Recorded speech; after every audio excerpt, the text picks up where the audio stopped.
You can get rid of that nag. So I'm going to spotlight Mark. And Should I screen share or should you? No, you will do the screen sharing. So just make sure your PowerPoint is ready to share with the moment you do it.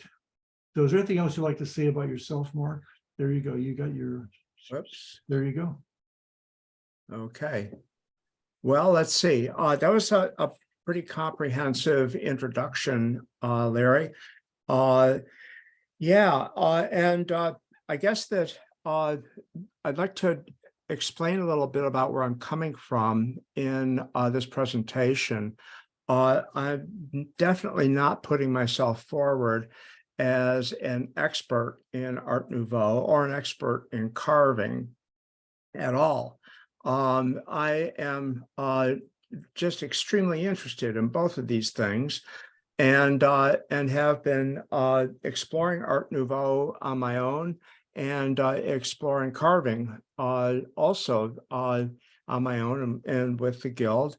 And I also am interested in how Art Nouveau inspires other kinds of things beyond simple wood carving, or if there is such a thing as simple wood carving. And so this presentation is going to range pretty far afield, but so I'm going to just launch into it and start talking about it here. The screen that you should see is a picture of me on the left, and then a piece of cast bronze there between two panels of plaster, and that was designed by Hector Guimard in Paris, somewhere in the late 1800s, 1890s or so. I should say that Art Nouveau is a reaction to the Industrial Revolution, where mass production was driving skilled craftspeople out of business, and there was a lot of concern about keeping crafts alive, and one of the manifestations of that concern about handwork is Art Nouveau, and the other manifestation that grew at the same time out of that is the arts and crafts movement that you may be more familiar with, because it happened in a very large way here on the West Coast of the United States, with Green and Green and Bernard Maybach and those guys. But at any rate, I'm focusing on Art Nouveau, and Art Nouveau, let's see here if I can get my machinery to work right here, is based on organic forms. It's the people who do designing in Art Nouveau and who work in Art Nouveau style generally are basing their forms on organic shapes. The outlines of these flower petals, the outlines of the leaves behind the white flower, those kinds of shapes are what inspire a lot of work in Art Nouveau.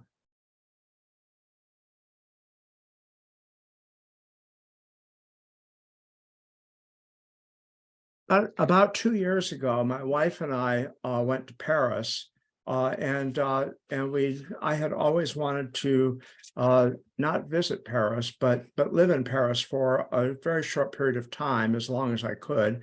And so we went to Paris about 2 years ago, and we rented an apartment in the northern part of Paris, and we rented it for a month, and got to enjoy just living in Paris. We didn't try to tour outside of the city at all.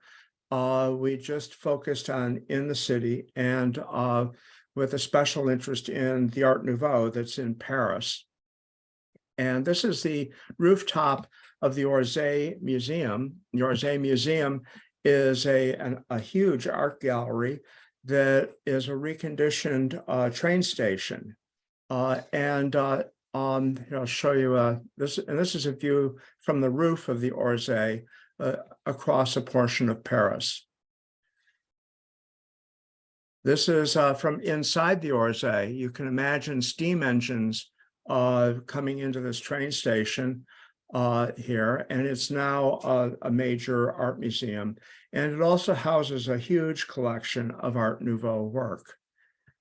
Now, let's see, I'll go back to here while we went just as COVID restrictions were lifting.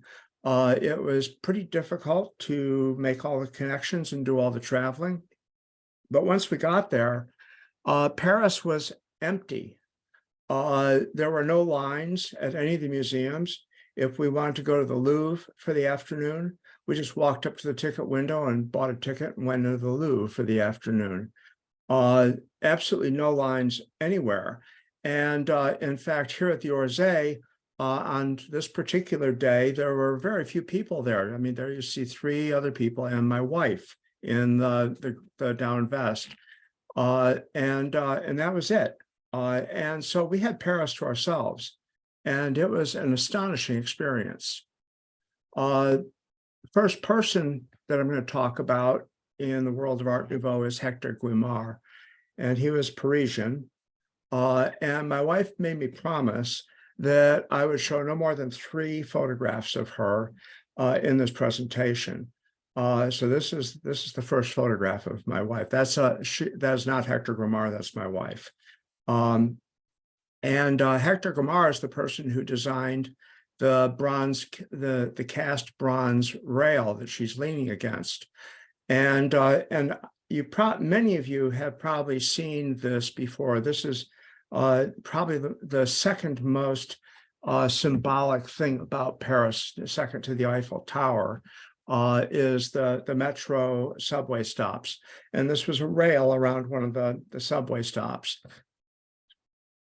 Now, all of this work, this is still the entrance to the subway stop. All of this work is cast work. And so that means that there was a wood carver involved in this thing. And that all of this was carved by hand. There were no CNCs, and there were no, those digital things that squirt out plastic and make things, anything you want. This was all carved in wood first, and then molds were made and then cast. Here is a metro station. And here's another. So again, when you look at these cast bronze things, you can admire them for being cast bronze, but they're also wood. And somebody was making these things. And not only was somebody carving these things, but somebody was drawing pictures of them to hand to carvers to carve these things. And this was all happening in the 1900s.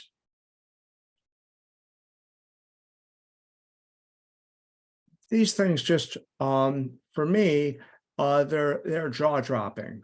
They're jaw-droppingly beautiful, incredibly graceful, and just incredible forms. Here is an integration of regular structural metal. I'm going to use my little pointer here. You can see these are all just custom forms coming out of a T-shaped cross-sectional steel member up there that's then split and twisted around in this way. Here are T cross-section beams that are riveted together, and then the cast work down here.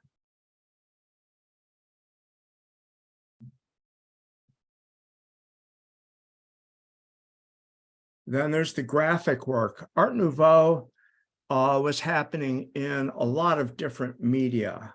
And here in the same subway station, I think that's graffiti down in the lower right-hand corner. I never noticed that before. In this subway, in this is painted right into the plaster.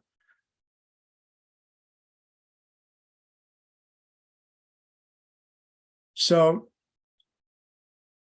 Hector Guimard, we're still on Hector Guimard, and this is we're going to talk about his furniture and his cabinetry, and this more directly shows the carving work that was done at that time.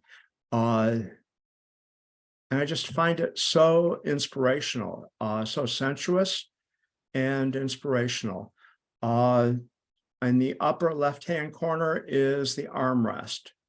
It's supported by that thin arm that comes out. That's just, it's so alive. That shape is so alive. And then the rest itself is just subtly carved. You know, I want to do that someday. I want to be that good someday, that I can carve something that subtle and have it come away having it look so stunningly beautiful. The back of the chair back here. And then you can see it's also happening in the leather work too. But the woodwork in the chair back is, again, it's just a lot of fun to look at. And it really inspires me. It really inspires me.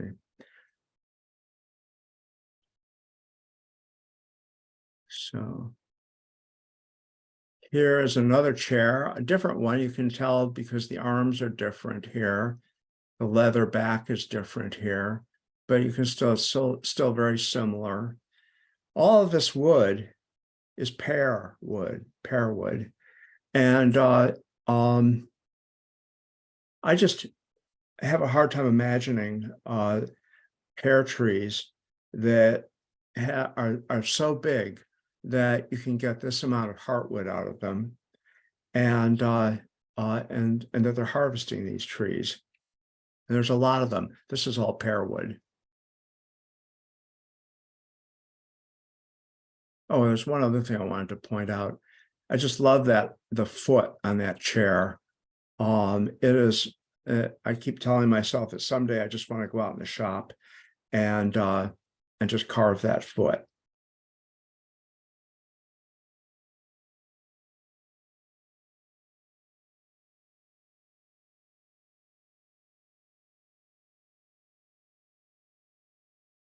Yeah, and this is the same chair. You can see it's almost as though the wood is fluid and they're wrapping it around various parts of the chair. A simpler foot down here. Here you can see paneling in the background, and the stiles here for the paneling come down, they meet this rail, but they're actually carved out into a flare. Look at that flare down there.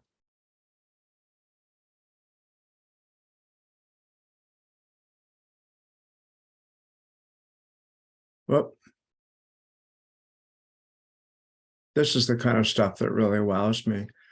I took a class from Mary May a few years ago, and she carves a lot of 17th, 18th century reproduction furniture woodwork. And I was talking with her about my interest in Art Nouveau, and she confided that was really her first love too, that's what brought her into wood carving, was Art Nouveau wood carving. And that there wasn't any market for it, and she needed to earn a living. So she shifted over to the work that she's doing right now, which is equally beautiful and astonishing. But you can see here how Mary could have been really excited by this. This is just a flat panel, and a rib is carved in it. These like waves of water lap over it. The height difference from the top surface to the back surface is probably not more than 3/16 of an inch. And how you get that much definition and sensuality in a depth of 3/16 of an inch overall is amazing to me. Amazing.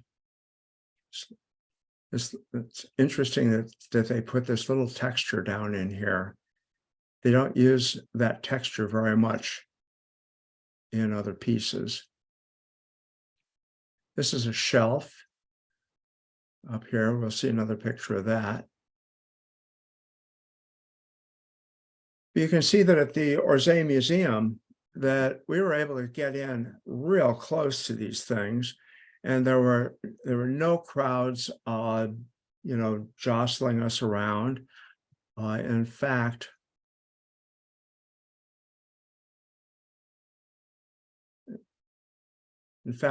for one of these, I think I have a slide in here where it's a picture of my wife laying on the floor of the Orsay Museum, looking up underneath a piece of furniture to figure out how it was put together. But this is so sweet. This is so sweet here.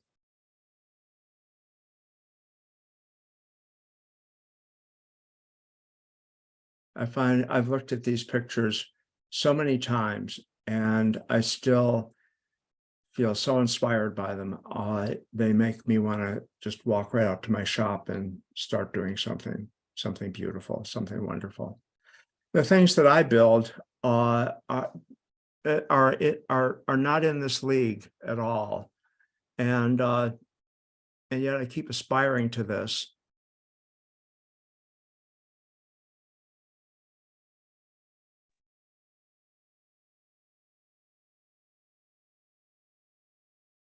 Larry, how am I doing for speed of slides, showing slides? I'm just totally engrossed. I would think of, there's no questions in the chat yet, Mark, but I do have a question. I can see a joint line in this picture particularly, but I don't see any joint lines elsewhere. And in the panel to the right, kind of there looks like there's bubbles. Is that a veneer, do you think? Or do you think that's this here? No, go to your right, straight up now with your mouse, right there. Right in here. Yeah. I think that's grain. I think that's wood grain. I don't read that on my computer as bubbles. Okay. Yeah. So did you try to deconstruct or imagine how you would construct some of these things? Well, you'd start out by anticipating how much wood you have to take away, and then of course you can't put any joint doweling or mortise and tenoning in there. So it's got to be dowels up in here, perhaps dowels down in here. I think it was dowels and not mortise and tenon. That would have just been unnecessarily difficult brain teaser to figure out where the tenon should go. It could be easier to dowel it. I think what you could do is just even take this piece of wood and hold it on end grain and draw a rough form of this form and get a sense of where to put dowels. Drill out the dowels. Excuse me. Are you guys aware of the little studs that you can put into a hole that you've drilled out for a dowel? You put a little stud in, it has a little point on the end of it. You can put the two pieces together and put them together firmly and pull them apart, and then the point will have made center holes for the mating dowels. Yeah, Jim Spitzer asked, how do you think the little berries were carved? Think they were applied, or do you think they were carved into one? Oh no, I think they were carved. I know, but were they applied, or do you think they were carved into the wood? I think my vote is carved. Yeah. Yeah. Yeah. No, these guys, when these guys walked the earth, it was a different world. The other thing that I have trouble with in carving is the big flat areas here. So like you carve this stuff here out, and you carve down to this lower surface in here. You carve this wave out down to the lower surface in here, and you carve the vine out to the lower surface in here. Then how do you get that inner area all clean and smooth and fabulous, just like all this out here, where you can just go at it with a piece of sandpaper in your hand? I've never figured out how they get this so finely finished, so smooth, so free of tool marks. it's that's what's amazing to me. The berries are pretty impressive. I hadn't really thought about what it would take to do the berries, but I'm often intimidated by getting captive, flat areas smooth and without any tool marks in them. Yeah, Bob Chiaverini asked, are any of the details glued to the surface, which is the indirect way of saying, could they be applied? Right. Would this wave and these berries be glued to the surface? I don't think so. I didn't see any indication that there were joints there. That's part of what's so breathtakingly beautiful when you see this in person, is that it's just wood flowing. It's the same piece of wood flowing. Now, this may well be a panel inside of a frame right here. That may be separate pieces, and this may be a joint line right here between this piece, this top rail, and this stile here.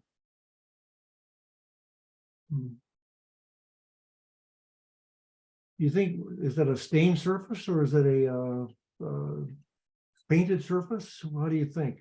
I think that it's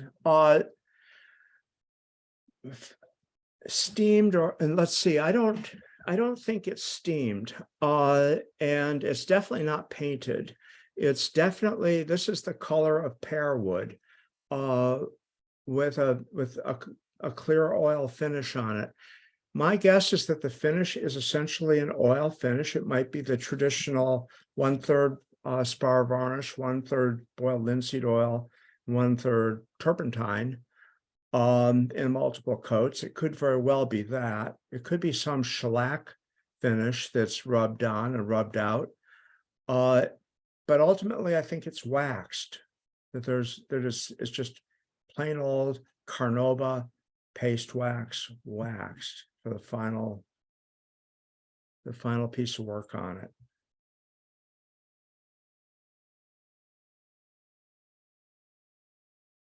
Jim also asked, are you aware of any current carvers that do such detail? Well, Mary May, certainly. But no, I'm really not. I'm really not. Jim knows Terry Bostwick, who apparently has an incredible Art Nouveau dresser. Jim, you might want to think about adding that later on, but he was a speaker, I think, at the Guild of Organ Woodworkers a few years ago.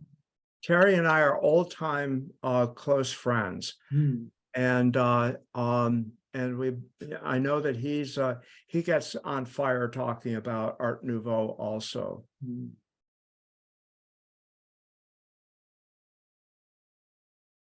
There's that shelf I was telling you about. So you can see it's a couple of different pieces of wood here. And then I'm certain this is different from that. And that is different from that, but is that different from that? I don't know.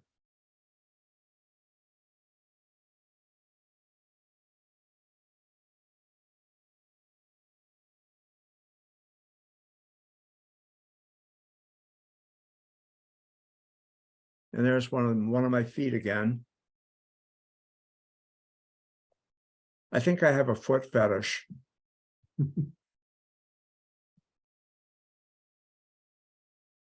There's my wife on the floor of the Orsay Museum in Paris, France, with no one else in the room except me and her.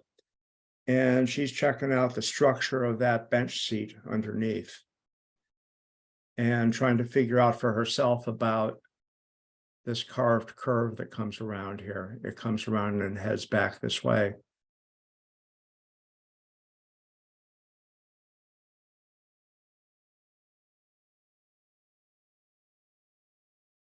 But look at how for this little bit of rays, you take away a whole lot of wood.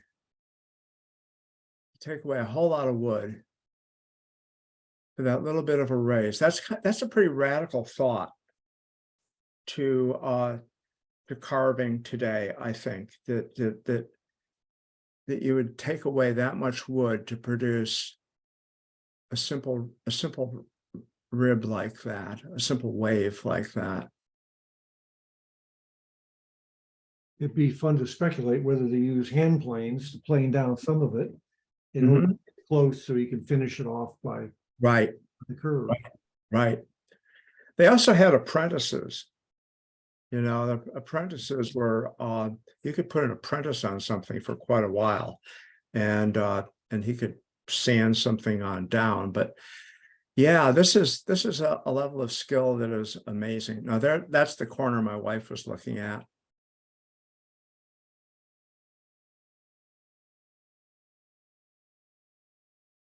So Gary asked if you're able to zoom in on some of the details of those carvings. This one's zoomed in already, but you might want to talk about. Let's go back here and see what I can do. Let's see. Let's see here. I'm going to step out of the presentation slide part of this and see if I can anyway. No. You're only gonna, yeah, once you share, you're gonna stay with that. Yeah, I guess I'm staying with that. If I could get back into the part of the slideshow where I actually do the manipulating, then I probably could zoom in on some of that. Mark, let me simplify your life and answer Gary, which is the PowerPoint will be available, I think. Is that right, Mark? Yes. Yeah, so once you'll be able to get access to the PowerPoint, and then you can zoom in yourself. So that'll scratch that itch if you want to drive down that. Right. So as a designer myself, I produce lots of drawings. I use AutoCAD LT, and and before I got that, I did hand drawings of things. Whatever I build, I draw in probably full scale somewhere, either in AutoCAD or on a big sheet of plywood. And I communicate with others to have them build things, and I use drawings for those things that I have them build. And I communicate with a wide variety of craftspeople as a designer. A couple of years ago, I designed 4 carved stone mantles, fireplace surrounds for a home in Newport. And my drawings, I did all of the shop drawings on those, showing every cross section, every molding shape change at every location on those mantles in my own drawings. And I sent those to Spain, and some Spanish stone carvers then carved them and sent the mantles back to Oregon here. And so shop drawings are a very, very special thing to me. They're a very detailed way that the designing person communicates with the craftsperson. And they're also the way that a craftsman thinks on paper first about what he's going to do before he goes ahead, goes ahead and does something. So these are Hector Grimar's shop drawings, and they were on display at the Orsay Museum, and they in themselves are works of art. This looks like something that an osteopathic surgeon would want to study before going in and doing a knee replacement or something.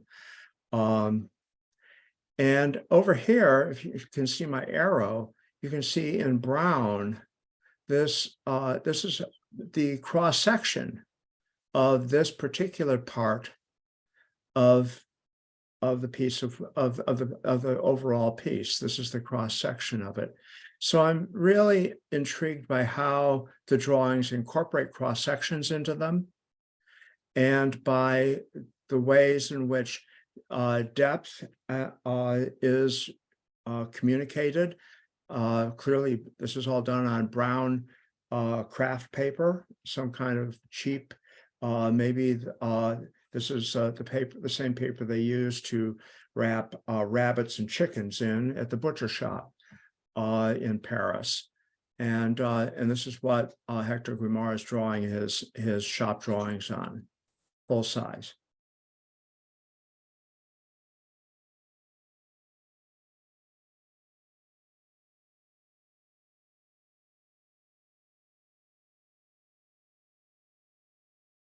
He's using pencil and he's using white Conte.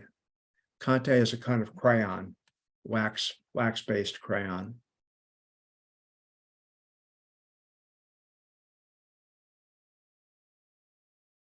There's another one of those feet. And here again is a cross section at this point on the foot.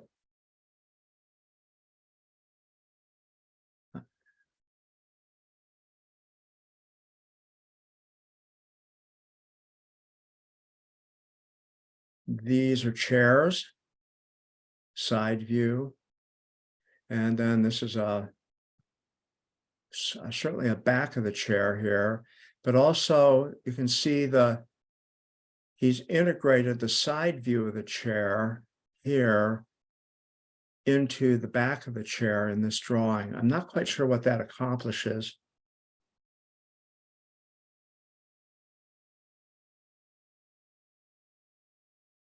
A lot of these drawings are behind glass. And so you'll see my reflection here and the museum behind reflected in the glass. And I'm sorry about that. I wish that I could get a better quality photo than this. But this is a very complex piece. This is a panel, a piece of paneling of some sort, with the stiles here, rails here, a cross section of the rail shown here, stepping out. The way the panel sits inside of it here, the panel rises up, and this is an intermediate rail. That's this rail right here. And there's a cross section at this point of what that rail would look like. Here is a cross section of the panel through this sort of organic shape. That's what that panel looks like. This is what the style looks like in cross section. So this is all hand carved. I don't believe that there was any router bit or any spinning cutter bit of any kind that was used in making any part of this. This is all hand carved. And you can see the panels look like sheets of fabric that are pulled tight in the corners.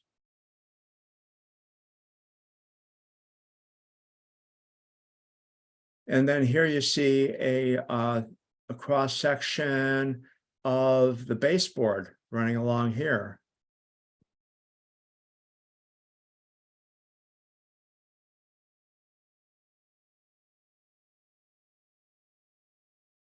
Here you can see the joints that he's proposing.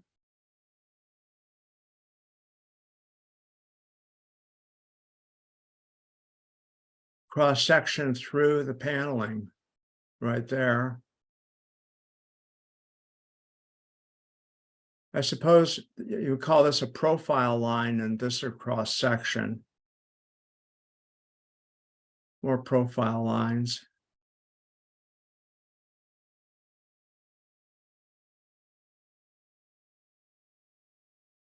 Wow.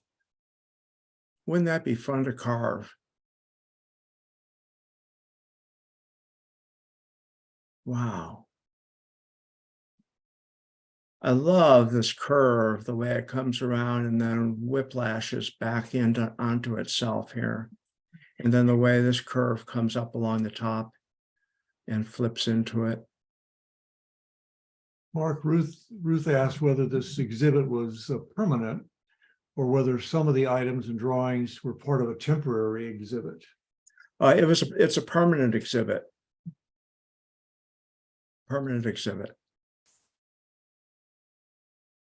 This is another view of that same drawing we first were looking at the lower portion of the panels.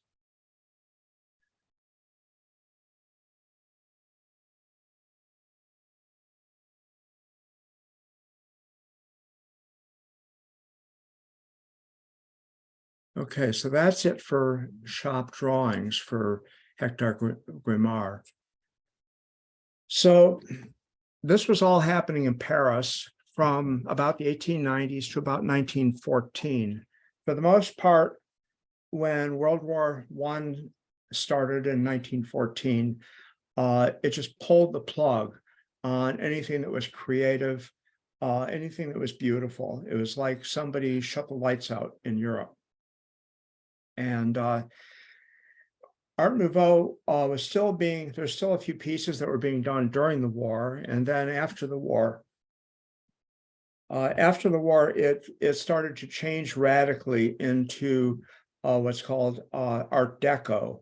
And Art Deco is a much more rectangular, conic, kind of geometric based thing. It's not based on organic forms of flowers and leaves and things like that. So people often get Art Deco and Art Nouveau confused, and that's the difference. So then over in Brussels, Belgium, Victor Horta was working simultaneously. And this is just a little cast piece from the front door of Victor Horta's own home. And Larry, you can see down here this little bit of information. This picture came from Wikipedia, and had a note that they wanted me to include this with the picture. So you'll see from this point forward, any pictures I haven't taken, somebody else has, and where they've asked to have their credits down here. So that's what this is about down in here. Anyway, back to Victor Horta. Once again, think of this as a carved piece of wood, because that's what it was originally. It was a carved piece of wood.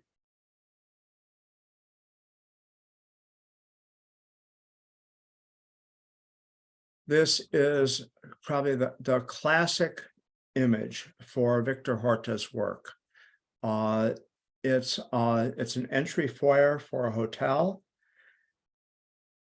And I've got a couple of different images of it here. You can see it's fairly simple handrail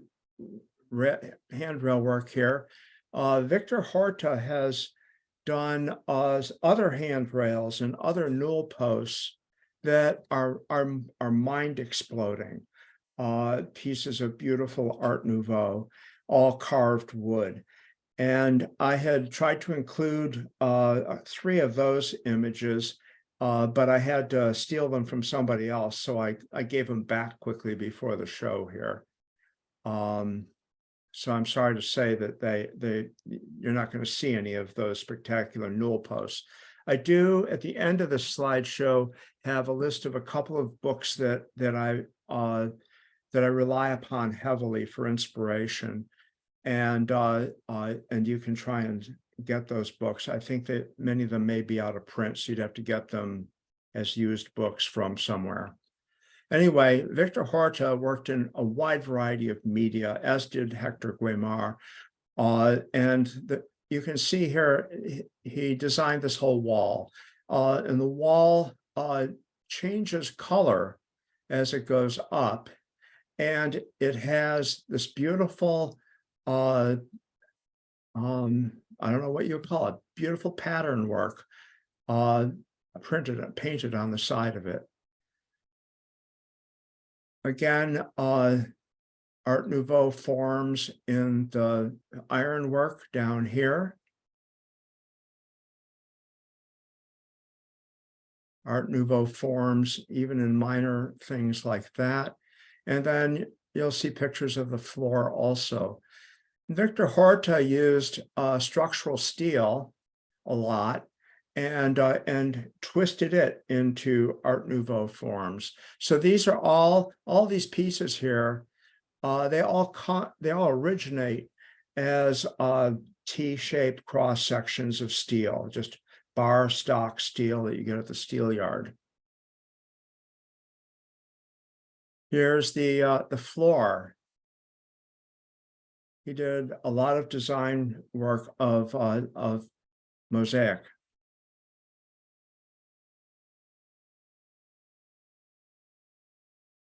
And then this is the front door of his home. And the side door.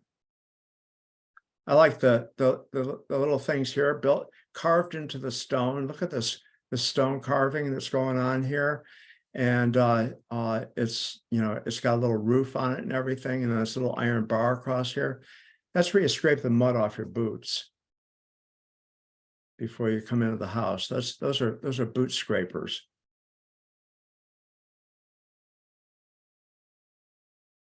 Again, I'm interested in carving that's not only carving in wood, but also carving in stone and other kinds of media. And this is, you know, I mean, this detail would be so easy to not do. And this would be so much more sterile if this detail were not done. But that beautiful carving relief in there for that stormwater grate.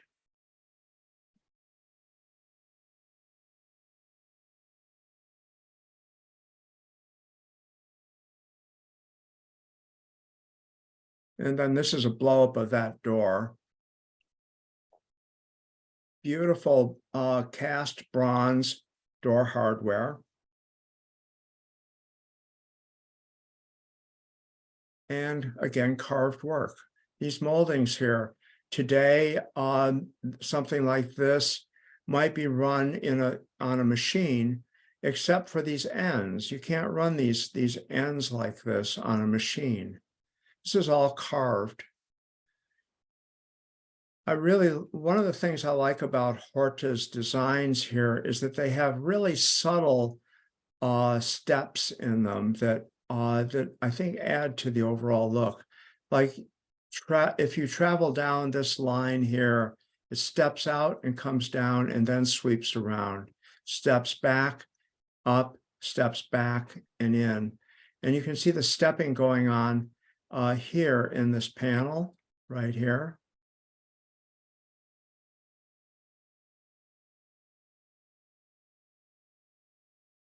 These are doors for a hotel. This is all cast bronze down here. That's so you don't scuff the door when you kick it, I guess.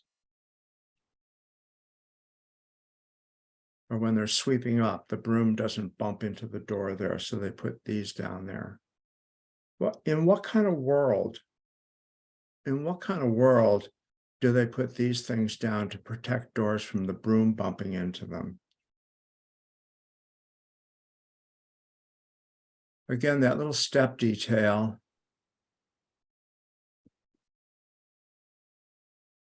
Little step detail is right in here. I've looked at many blow-ups of these doors, and the detailing is exquisite. All quarter sawn white oak.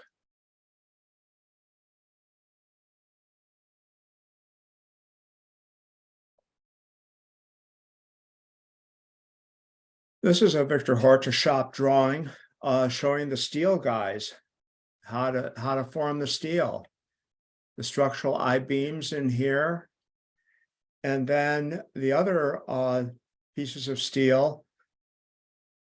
This is all just T-section steel that's bent in these wild shapes.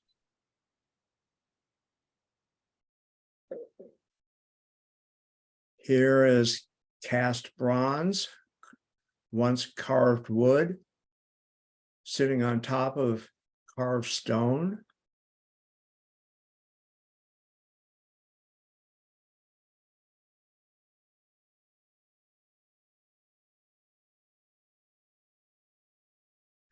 This is an apartment that he designed, and it has some beautiful doors down in it. I especially am attracted to doors. You'll see further on in this program that I have a special fixation on doors.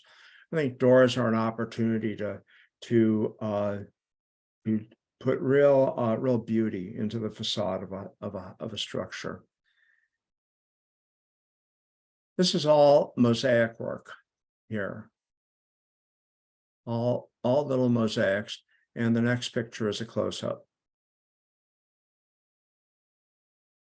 And again, rivets, steel rivets, structural steel, detailing. Without the detailing, it would really be just a little bit less.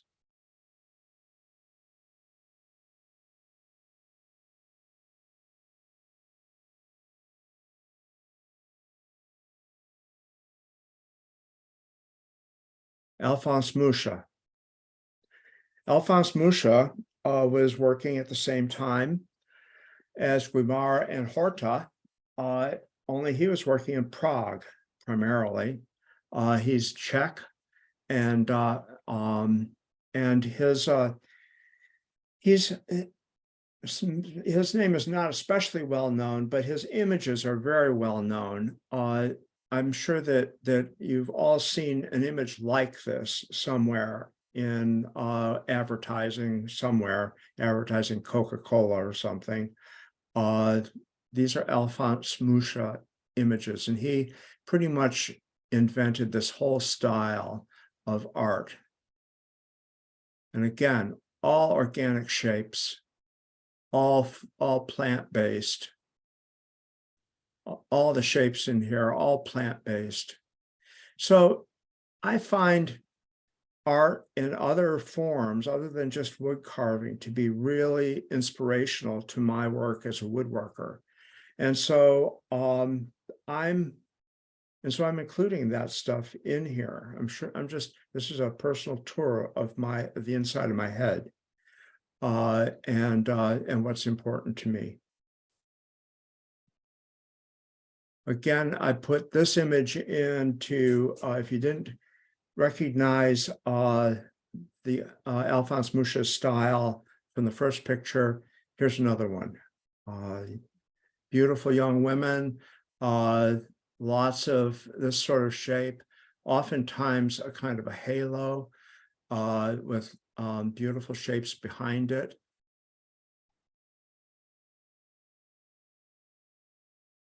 So Alphonse Mucha got together with Georges Fouquet. Georges Fouquet was a jeweler at the time, in the late 1890s, 1900s. Georges Fouquet was a major jewelry designer and maker in Paris, and he wanted to have the most fabulous jewelry store that you could imagine. He wanted it to be like a jewel box itself, and he placed it right in the plaza called the Place de Garnier. And the Garnier is the opera house in Paris, and it is the place where all of the most expensive people congregate. So he had his little store here, right there next to the opera house in the Place de Garnier.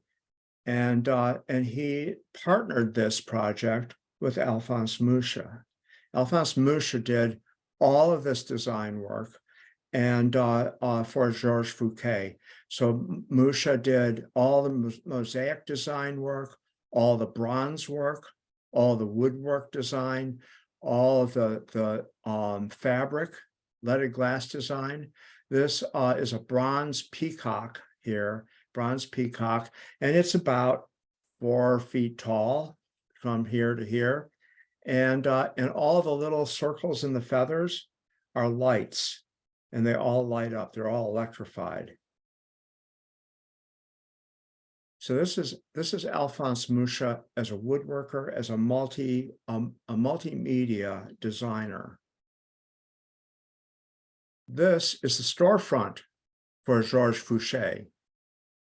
That's what people would have seen on the Place de Garnier upon entering the opera house or leaving the opera house. Come on over here and take a look at some sparkling diamonds. So these are all leaded glass by Musha.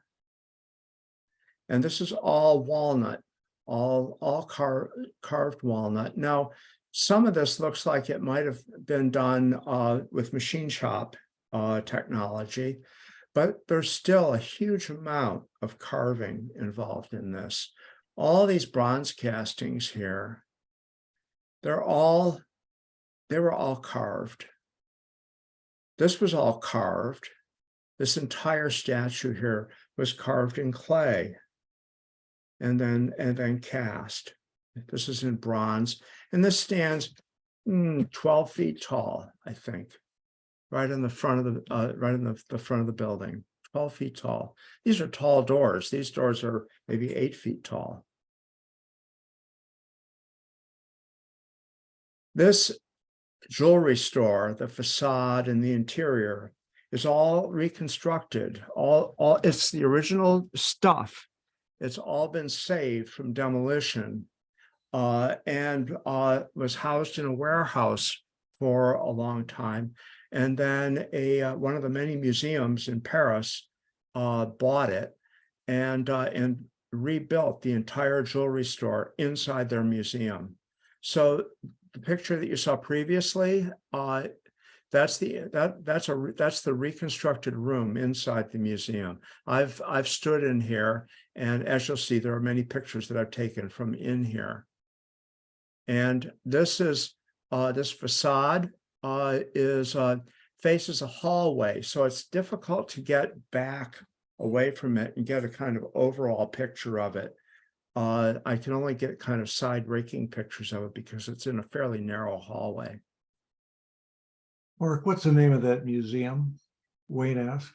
The Carnaval, I don't think I can pronounce it correctly, the Carnavalet Museum. I think it's spelled Carnevelet,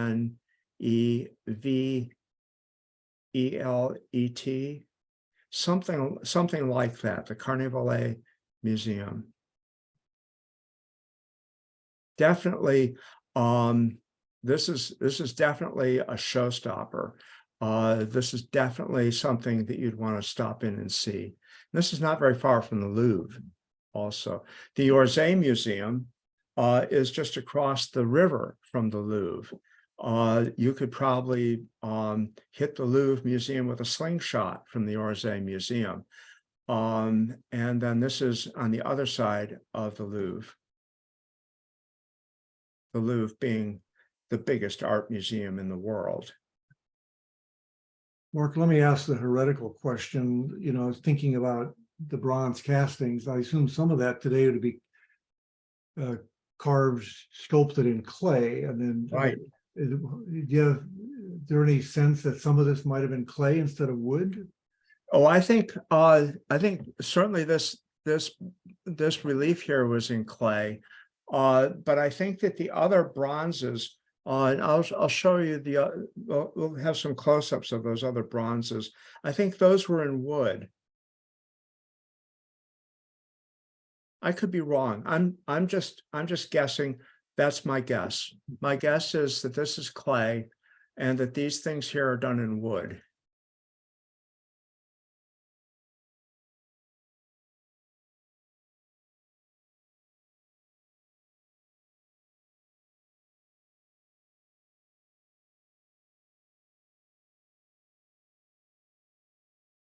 You know, maybe.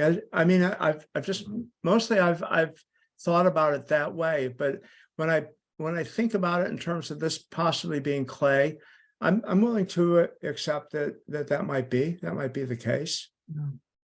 When we rebuilt this club, we purposely didn't call it the Oregon Woodcarvers Guild. We called it the Oregon Carvers Guild. Right. Because, you know, working with other media besides wood is fair game, depending on what the makers are trying to do, whether it's ice or snow or right or linoleum or food or you name it. Right? Yeah, The skills and the conceptual work is all has an underlying form, which I think you're really hitting on in yeah, terms of the style that's illustrated here. yeah. These are all bronze. And then I'll be showing some details of some of the woodwork that goes around the room too. But there's a great deal of cast bronze in here. You can see that peacock's pretty lit up, and he's lit up in this picture too.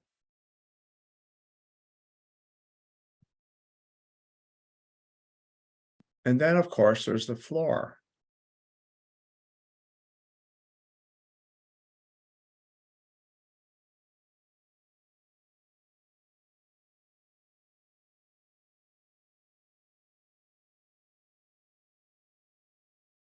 Again, I believe this is all pear.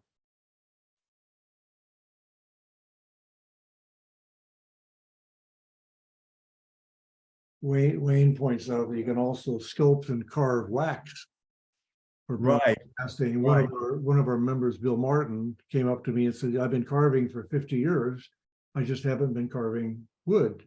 Uh-huh. What do you mean? He said, "I'm a jeweler." And Yeah, all of the original carvings were all carved out of wax. And so right, right, power right. of hand. Yep. Yeah, you may be right. You may be right about that. These may have been carved out of something other than wood.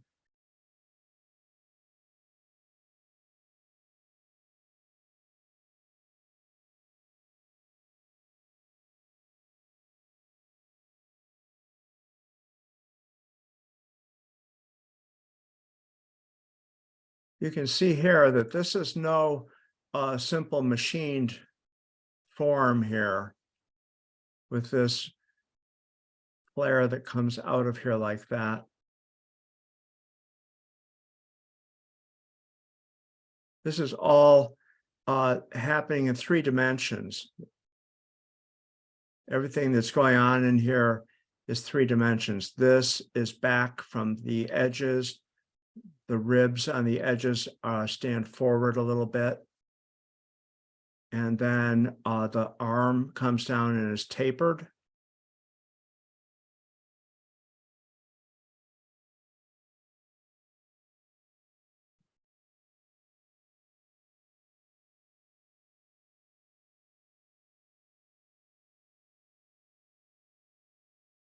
Jewelry display case.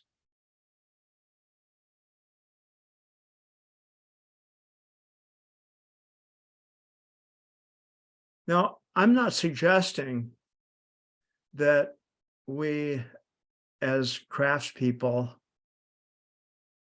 make things that are this florid, but I just am so wowed by what it took to make these things, so wowed by the skill, and so taken by the beauty of the curves that it makes me want to bring this elements of this into the things that I build.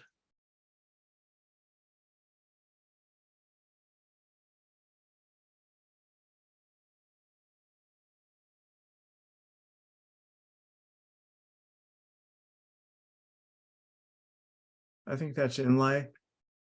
I think this is leather.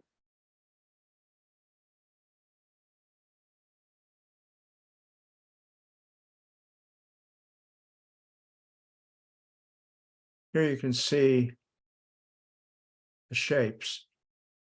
I mean, they could have just been flat, but they're so far away from being flat.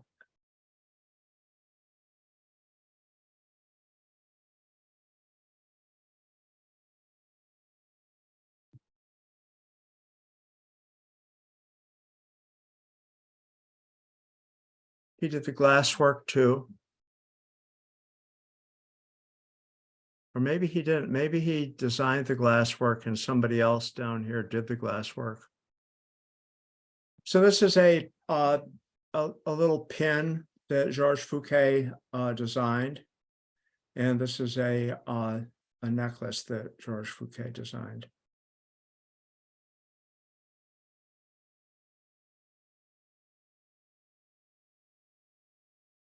So kind of drifting off away from France and Belgium and those guys and up to the British Isles. Again, as I said, during this time, both Art Nouveau was very active, and also the arts and crafts movement was very active, and a kind of hybrid of Art Nouveau and arts and crafts was happening for Charles Mackintosh. And most people know of him as Charles Rennie Mackintosh, but his wife, Margaret MacDonald Mackintosh, was also very, very influential in his work. And she rarely gets equal billing with Charles Mackintosh. So I thought I would put her front and center here, Margaret MacDonald Mackintosh. So here you see Scottish influenced Art Nouveau. This is when Scots really unzip and let their hair down and get kind of wild. This is their vision of Art Nouveau.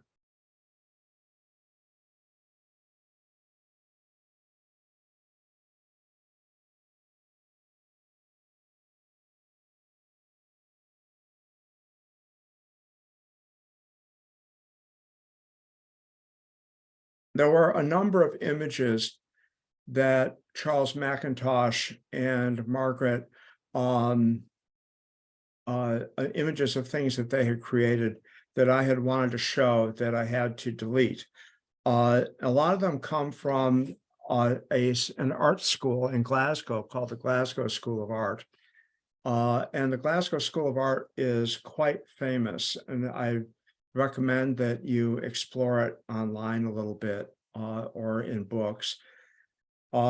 It burned down about 2 years ago. It was a major tragedy, a major loss. It was a single large building, an art school in Glasgow where that was intensely designed and decorated by Charles and Margaret. And it just had beautiful carvings in furniture and in walls, and carvings and beautiful ironwork, beautiful ceramics, beautiful light fixtures. It was all went up in flames a couple of years ago. But this is just a small example of their work. Their work tends to be sensual, I would say. And it has oftentimes these long sweeps to it like this. Whoop. I guess that's all I have for Charles Mackintosh. Unfortunately, we lost a lot of images to the purge. And Mark, before you move on, going back one, Mucha, Jim asked whether any of the curved pieces might be steam bent wood. Not those, but the legs, for example, maybe on that jewelry case. Right here. Yeah. I don't know. I don't know. My first shot at how I would make that is that I would saw it out of a large piece of wood. I didn't see anything that that looked steam bent. Steam bending, in my limited experience, steam bending is not a good way to make reproducible shapes, because the spring back from bending the piece around the form varies with the piece of wood that you're bending. It might be, they might be steam bending it. Yeah, that's conceivable, isn't it? That you could steam bend, you could still carve on a steam bent piece, just like you can turn something today. Right. So you can embellish it. Yeah. Yeah. But then you still have this front curved leg here that's now a curved piece of wood. And and you're now carving these flutes in it here. Still pretty amazing. Yeah. Yeah, perhaps I know that let's see, this is inlay, and I'll bet that this is some sort of a bent lamination thing. I would think that they're not above and beyond building this up out of pieces of material that are 1/8 of an inch thick and gluing them all together on a form and making this front panel here. That could be. I have no idea how they do something like this.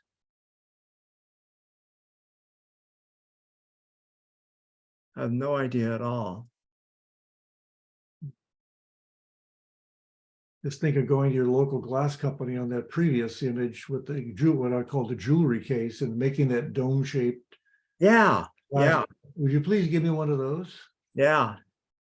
Well, I once dated a woman who was a glass artist, and she had a large kiln, and she had plaster of Paris forms that she would lay glass on top of, and then close the door to the kiln, turn it on, and it heated up. And the glass, it was a special kind of glass. They slump is what they called it. It would just slump over the shape. And so I could imagine that it would take a huge kiln, and I wonder how it would be fired to slump a piece of glass that was that big. But that's the only way I can think of that could be done. It's by slumping it.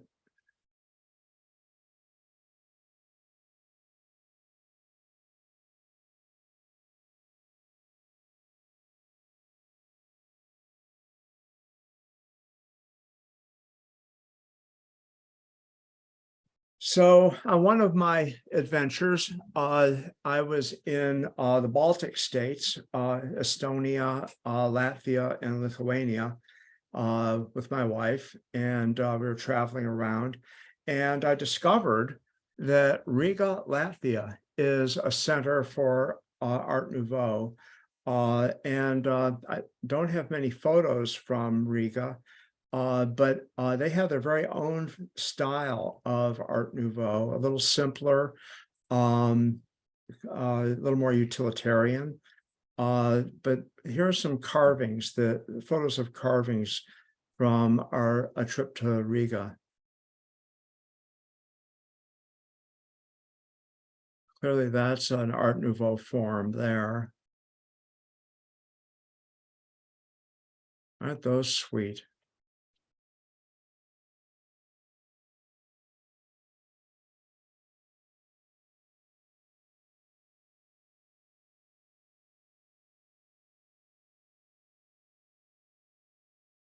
I like this big rounded over shape here with a little ribbing along its edge.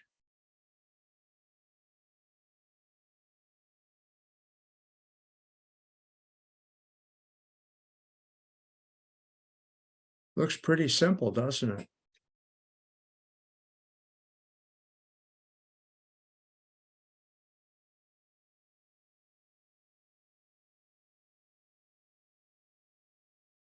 I believe this is quarter sawn white oak.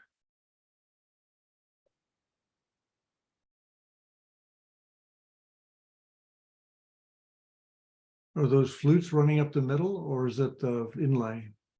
Those are flutes, I think. In this case, this is, I believe that's carved, but I think that this is pieced. You can see a joint right there.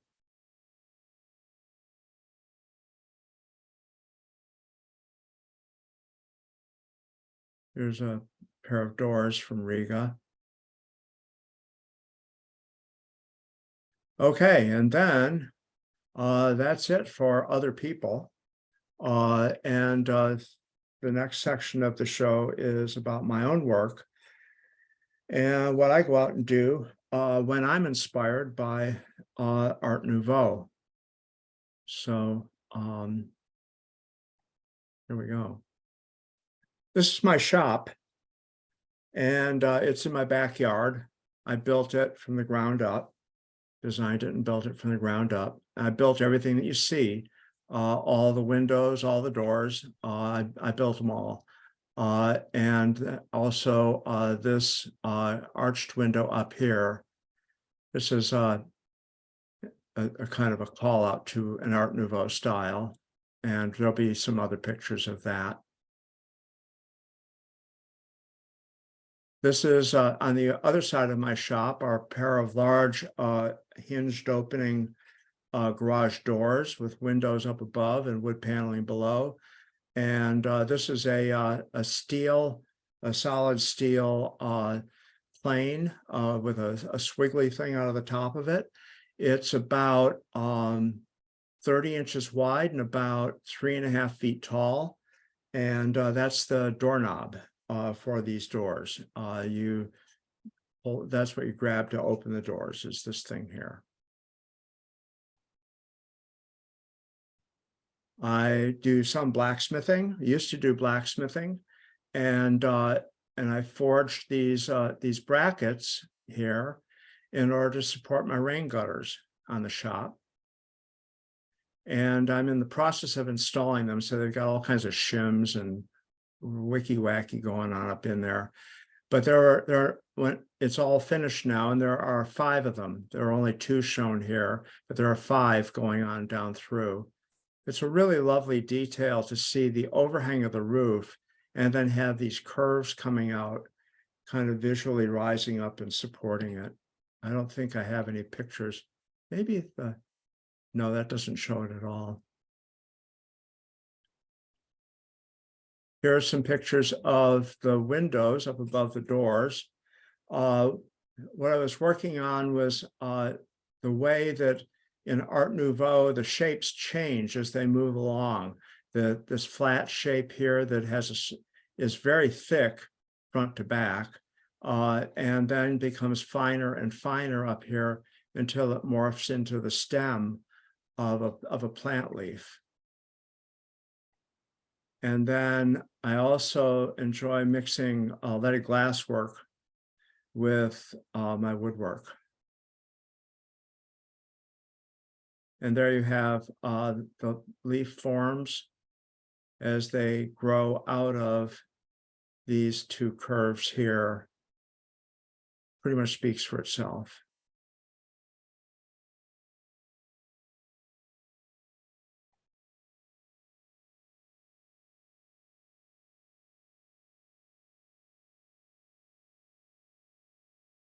There's my wife again in the other doors of my shop. And again, up here, you can see those windows installed.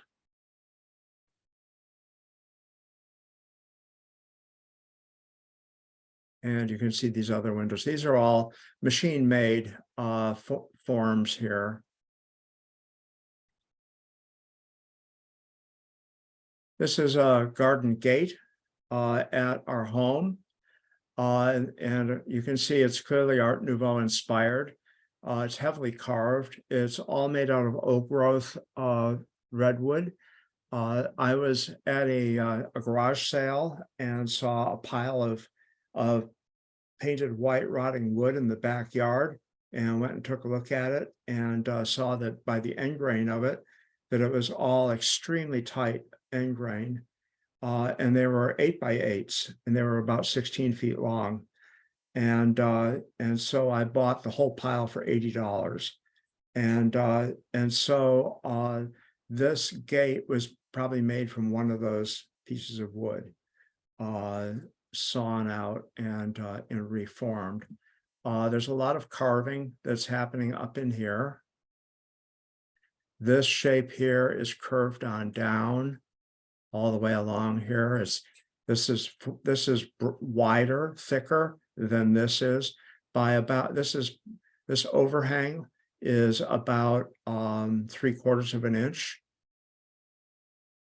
It's pretty prominent, curls up around here to this portion, and terminates this way up in here. There'll be more pictures of this down in here, but these are little roofs over these panels that are all carved. The pickets are put in on the diamond instead of on the square.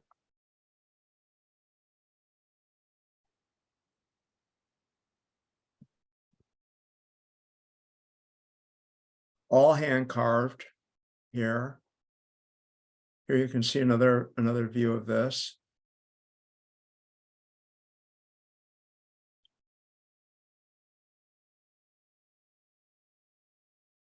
And then I designed this cane bolt. I have a friend who's a professional blacksmith, and he forged it for me in stainless steel. So this does not rust. It's forged stainless steel. This is at my own home.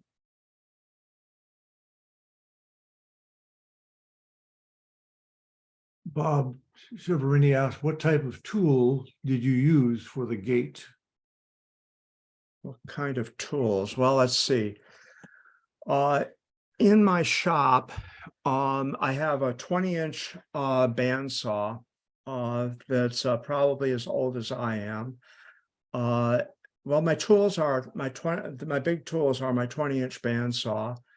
And then I have a 6-inch joiner, a Walker Turner joiner, that has a Sheelix upgrade cutter head in it. And it's a 6-inch, and it's a fairly short bed joiner. My table saw is a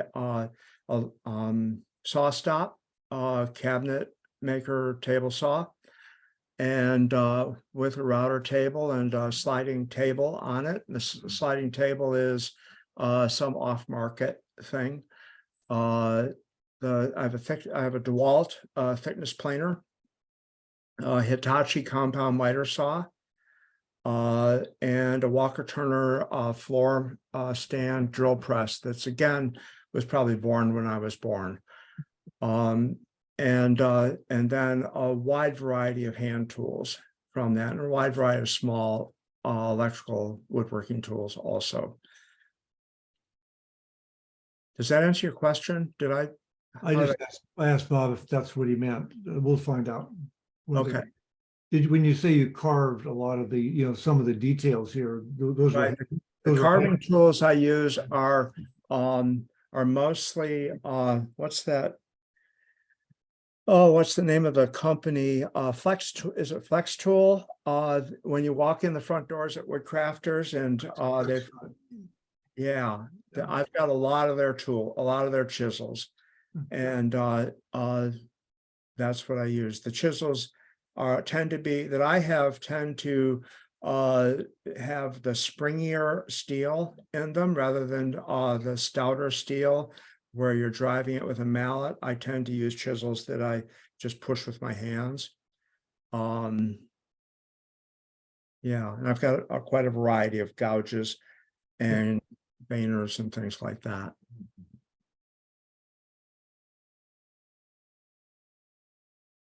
Bob just clarified. He said, yes, I was wondering if the router played a big part rather than the gouges. No, this is all hand done. This is not router work. This is all scooped out here all by hand. You can see that it's not perfect by any means. This was all this is a block of wood here that was glued to the rail of the gate. This block of wood was glued to the rail of the gate, and then it was carved into this roof shape. And then looks like this was some carving also.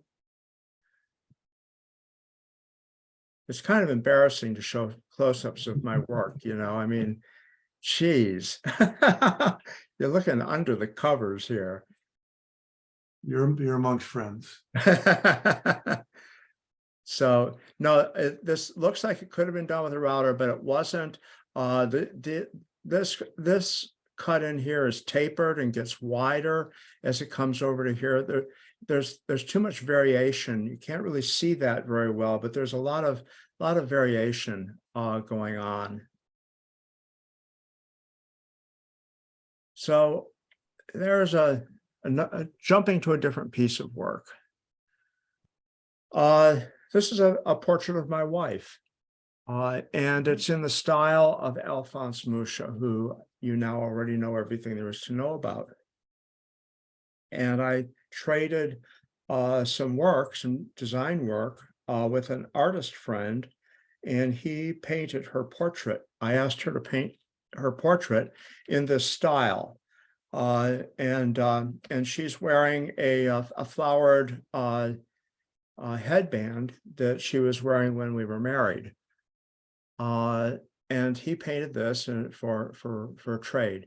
And then I built the door around it and did all the carving here. And this is the door to my office. It's right here, about 4 feet away from me. How did you do the scroll part and the big piece in the middle? Is that applied or is that carved into a? This piece here is a glued up piece, a fairly wide piece of wood, glued up depth wise, from front of door to back of door, not side by side. This is all a single piece of wood across the face of it there and across here. And it was all glued up during the assembly of the door itself. And I had to anticipate the shape I was going to carve before I glued this part of this thing down onto that rail. It was a real mind bender trying to figure out where I should be gluing material and where I shouldn't be, just to minimize having to chisel off a glued joint. I'll show you another picture of it.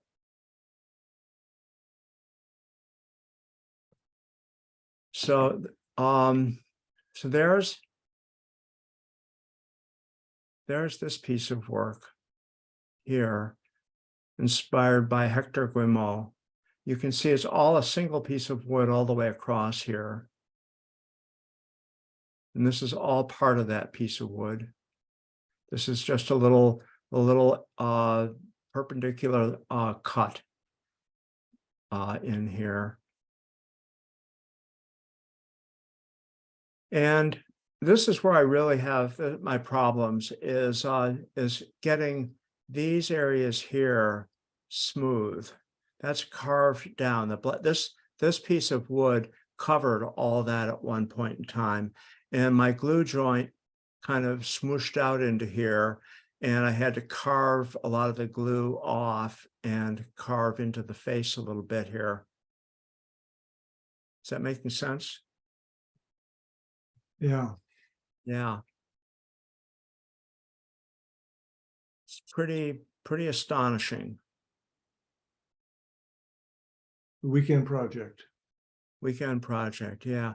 Yeah. One thing that I've been doing work for people for money for 40 years, and I'm always being driven in the back of my mind by time is money. And I hate it. And so probably over the past 10 years, I've been giving myself increasing permission to just wipe that whole thing out of my head and just say, I'll be done when I'm done. And just burrow deep into projects, take a whole lot more time on projects than I ever thought I would. How did you finish the door, Mark? That's kind of an interesting story. This looks more like the raw wood. This looks more like what the door actually looks like. And so what it is it's Eastern white oak, quarter sawn Eastern white oak. And when you're using Eastern white oak, it responds to a chemical called bichromate of potash. Bichromate of potash. And that's available online from a website called shellac.com, or no, shellac.net. And it's a strange chemical. It's not very expensive. You buy it from shellac.net and it comes to you in the mail in a plastic baggie. And it's orange granular chemical, and day-glow orange, just really bright. It's water soluble and it's alcohol soluble. You follow the directions and you add the right amount of granules to alcohol or warm water. Stir it up and let it dissolve, and it looks like electric acid Kool-Aid. It's scary looking stuff. And then you take any cheap, throwaway paintbrush, and you simply paint it onto the wood. And you can have overlap marks from brushing. You don't have to worry about corners getting, double coated or anything like that. You don't have to wipe anything out. It's not a stain. It's a chemical reaction to the oak. And it's simply, the chemical simply reacts with the tannins in the oak. So once you've painted this whole thing in day-glow orange water, basically, you then step back, take a deep breath, and wait about 3 minutes, 4 minutes, and you'll see the color of the wood change before your eyes. It changes in the same way. I used to be around dark rooms a little bit. It changes as if you're watching a black and white photo develop in a developing tray. It just emerges. The color just emerges at you, and the day-glow orange goes completely away, and this beautiful, rich brown color emerges. And what's really powerfully cool about this finish is that that makes it different than a brown stain, is that a brown stain is ground up particles of brown stuff. And you smear that on top of your work. And then it stands between you and the wood, being able to actually see the depth of the wood. This is a chemical reaction to the wood itself. And when you put an oil finish on this, it's scary wonderful. It just is so vibrant. It's so vibrant. There's no comparison between the brown of this that I get with bichromate of potash and brown that you buy in a can. So anyway, you got me off on a tangent there. Did I answer whatever question was asked originally? You were specific about Eastern white oak. Does Oregon white oak behave differently? Oregon white oak behaves beautifully also, a little bit differently, but all white oaks, I'm specific about all white oaks, French white oak, English white oak, all those white oaks all react to bichromate of potash. And I'll bet you that the arts and crafts people, the original guys that were putting finishes on these things were using bichromate of potash when they were coloring their work. It does not work with red oak. I'm told it works with some other woods. I'm told that it reacts with tannins and woods that have a lot of tannins in them. I've tried it on cedar and I hated how it looked. I tried it on cherry and hated how it looked. I tried it on Honduras mahogany and loved how it looked. In fact, there's a door that I'll show you down the road here that I did it, that's Honduras mahogany. But that's been the breadth of my experience with it. I do want to put out a disclaimer here, or a caution. Bichromate of potash is highly poisonous, and you should be really careful when you're working around it. It's in its crystalline form, it's like coarse sugar crystals. It's not a dusty product at all, but it's like coarse sugar crystals. But when you're sanding it, because you're mixing it with water and applying it on, it does raise the grain. So you do have to sand it afterward. And the sanding dust, of course, is fine. And I would suck that up with a shop vac held in one hand and sandpaper in the other hand. And I'd be wearing rubber latex gloves and maybe a paper suit and a respirator. But once you've got a finish on it, then you're good to go. And it's all stabilized and you're protected. So yeah, that's kind of a long story on it. It's a very simple finish to use, very, very beautiful finish, and has some danger to it. Are you top coating it or waxing it or what? Yeah, this is top coated. This door is top coated with it's a hard finish. I've forgotten what I used. It might be a satin luster marine varnish. I often like using satin luster marine varnishes when I'm hard coating things.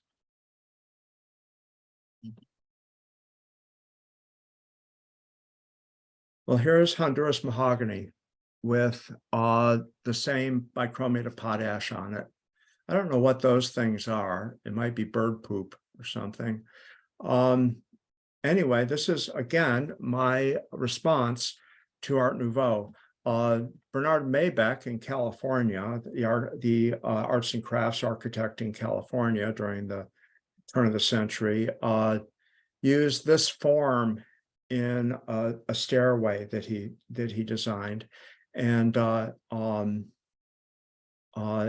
like that form, so I stole it from him and put it into this door, and then added this element here to it also. Larry, are you looking at the clock? I don't have any kind of a clock here.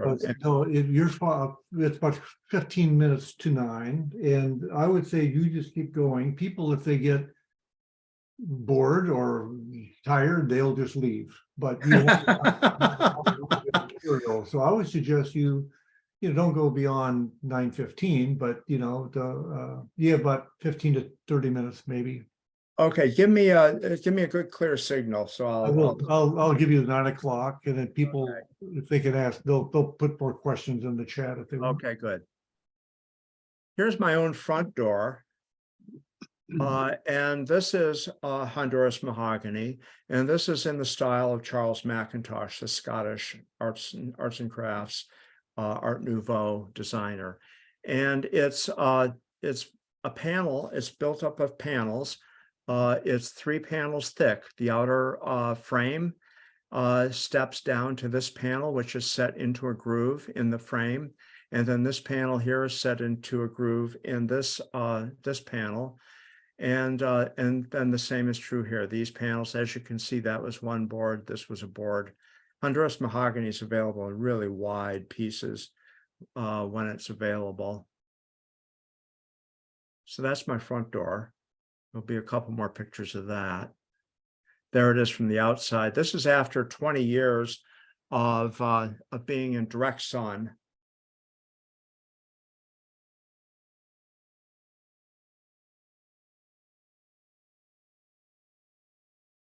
This is my back door. This is Eastern white oak also. And this is just part of that front door motif, only done in glass.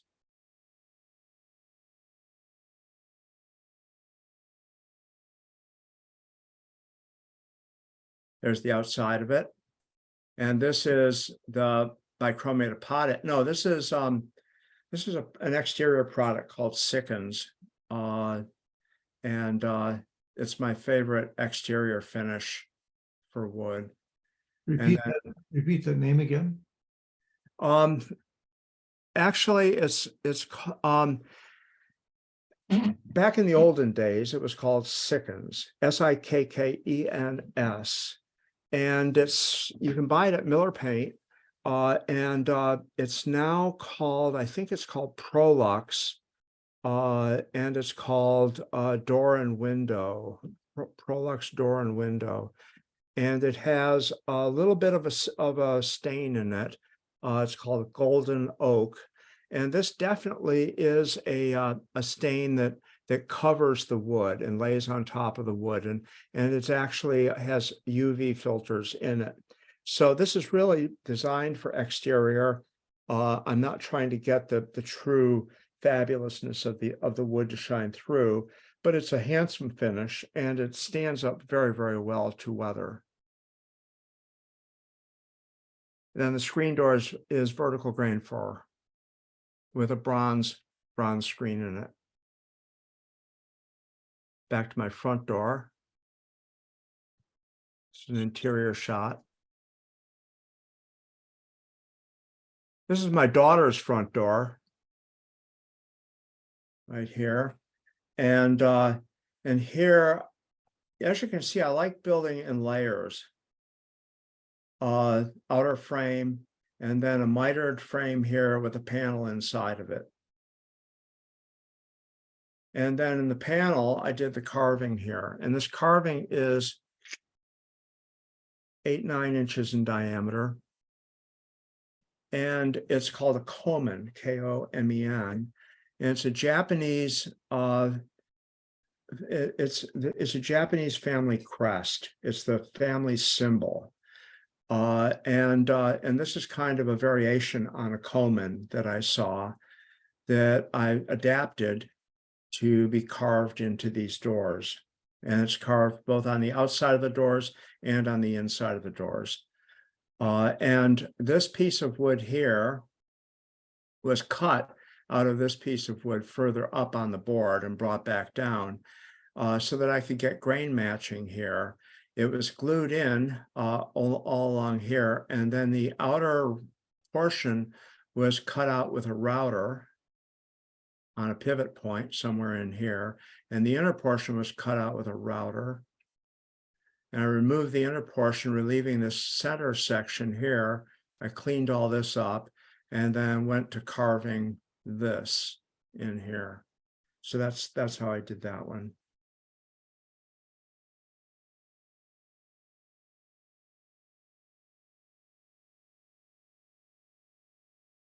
There you see my tools.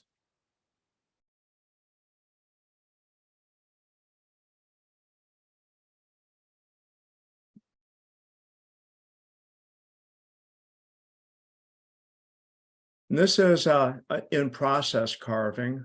This is a Charles McIntosh inspired form. He did something like this in the Glasgow School of Art, and I just really liked the look of it. And I still have to cut out the rest of this thing here and clean up all this in here and all that. This is the end trestle of a trestle table for my brother's home. There you go.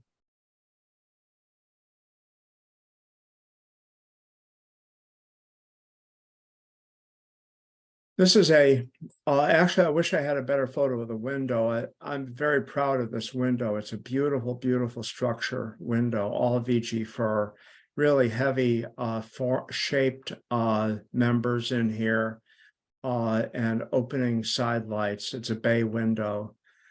And then I built wall paneling that projected into the room from the bay itself. And then there are bookshelves over in here. And so these are the two matching wall panels, one here and then the other one on the other side of the window. They're both laid out flat right here. And this is a trillium. I found the trillium is one of the first things that I started carving. It's very easy to lay out. I use a compass and create a three-sided thing. And then I just make one of these curves and I just work it all the way around the triangle. One of these leaf curves here. And then cut out the inside for the flower itself.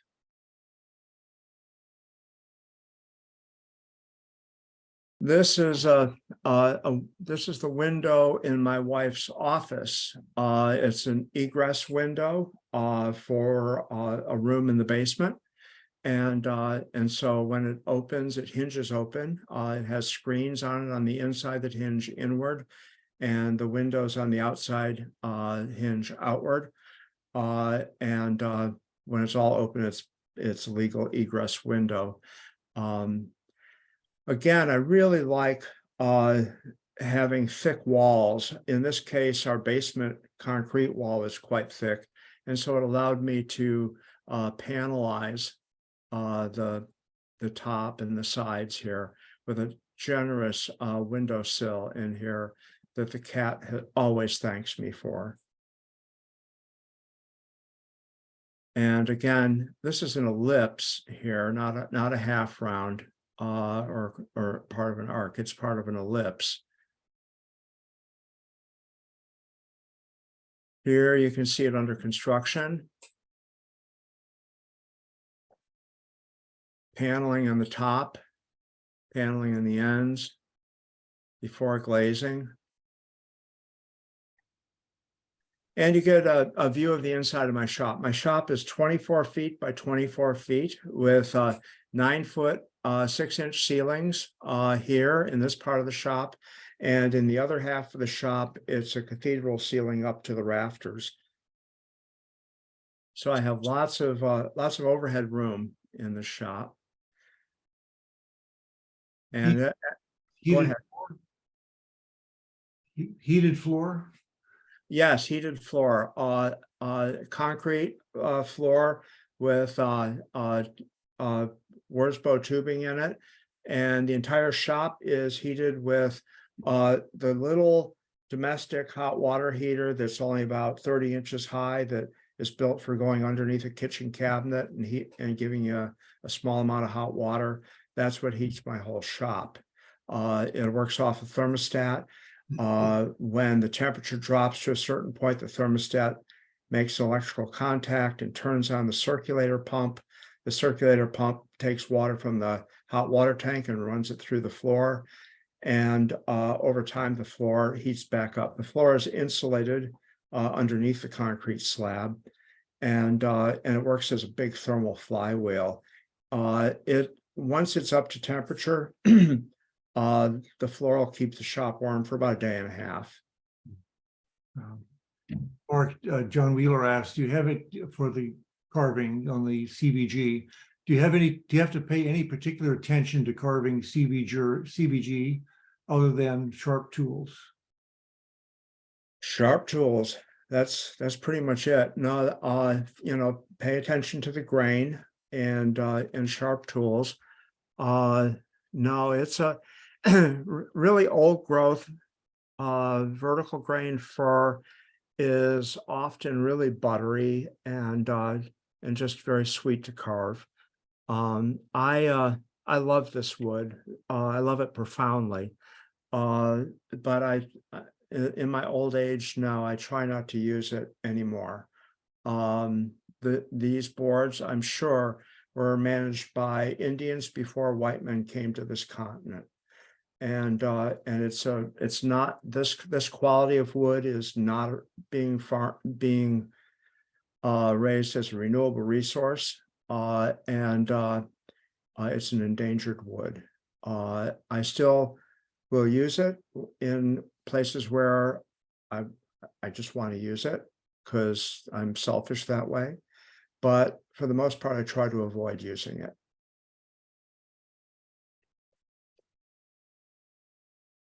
Because it's so beautiful and because it's so wonderful to carve. This is all salvaged. This all came out of old 2x4s. There's some early Vichy fir work. You can see this is all Vichy fir. So I talk a big story.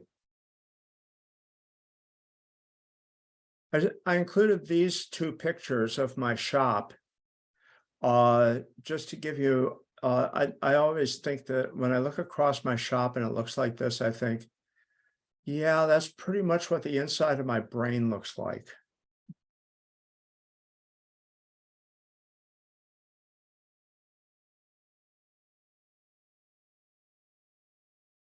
Okay, so this is kind of special for me.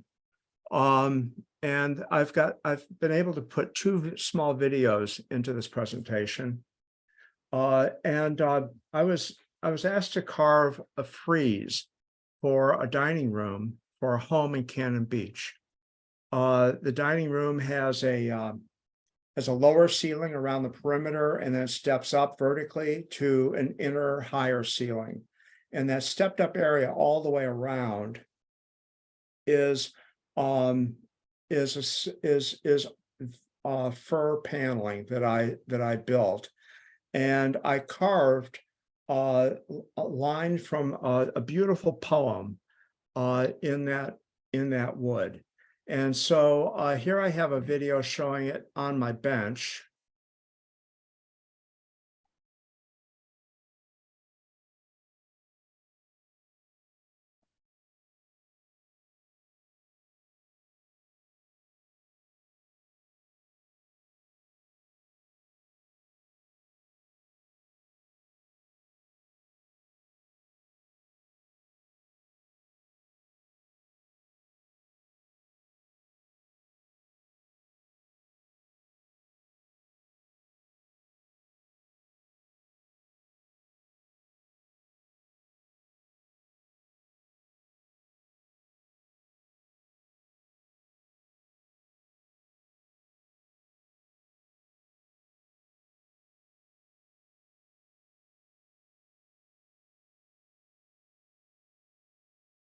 It's simple knife carving, and it's a poem by Raymond Carver.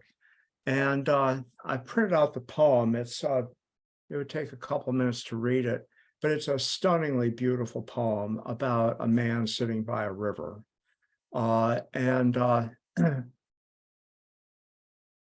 so I will, let's see here. Stop. How do I proceed here? Okay, so here it is, out at the coast, all installed around the dining room ceiling, and I'm just about to go home, and I do this quick video of it showing it, where the water comes together with the other water. I'll take all the time I please this afternoon before leaving my place alongside this river. The open mouths of rivers where they join the sea, where the water comes together. So that's just an excerpt from that poem. And this is real simple carving. This is just carving with a very sharp knife, and it's a V groove cut. I didn't use a V tool at all in it. I do use my brain is failing me now, curved chisels, carving chisels for the curved portions of the letters.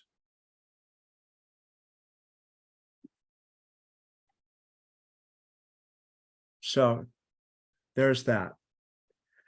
So then Larry said, well, why don't you also tell them about some of your other kinds of activities?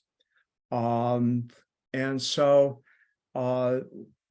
we can launch off into that a little bit. Let's see how you feel about that.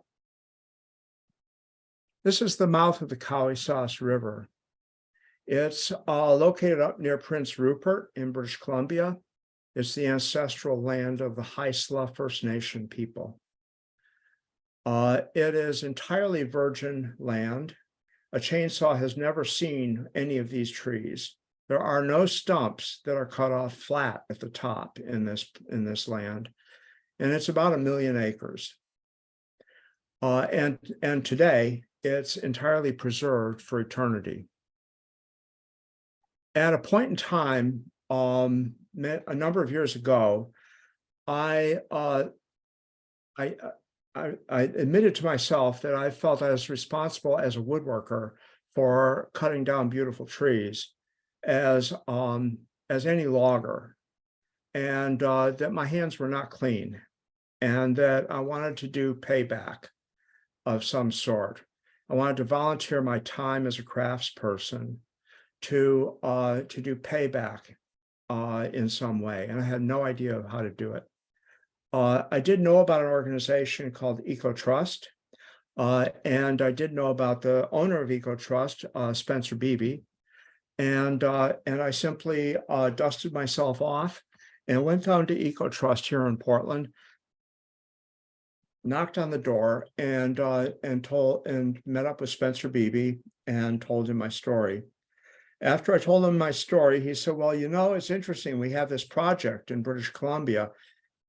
There's 1 million acres that we want to wrap up for eternity here and preserve for eternity. And we've got 750,000 of those acres already secure, but there's 250,000 acres that are all accessed by the mouth of a river, the Cowesauce River. And we're working at odds with a timber company that wants to log that out. And so what we want to do is we're thinking we need to build a beachhead there at the mouth of the river. We need to build some sort of little shack there at the mouth of the river, kind of claiming that river as our own, kind of a symbolic claiming. Would you be interested in going up there and building a little shack up there?" And I said, "Well, I'm real interested in going up there and building something, but I don't want to build a little shack. I'd rather build something that had some spiritual power to it. And I'd like to talk more about that." So we talked for a while, and it developed. And so this is where I worked for 3 years, 3 summers. They would fly me in a float plane in May, and they would fly me out in August. And the only other access to it was by boat from a town called Kitimat. And it was a 2.5-hour jet boat ride at full speed up into this area to bring supplies in. The boat came in about every 2 weeks, brought gasoline, food, clean clothes, took dirty clothes out, and yeah, and changed crew. There were a lot of Haisla First Nations people that worked on this project, and they would come out and work for 2 weeks at a time, and then head back in and come back out again for another shift. This went on for 3 summers. So here's another picture of the area and the plane. The early plane that I was being flown in on it, they later upgraded to a de Havilland Beaver. This is the old trapper's cabin that was there from when I first landed there, and it was my home for about 1.5 years until I moved into the lodge itself. That's the inside of the trapper's cabin, and with the crew in there having lunch.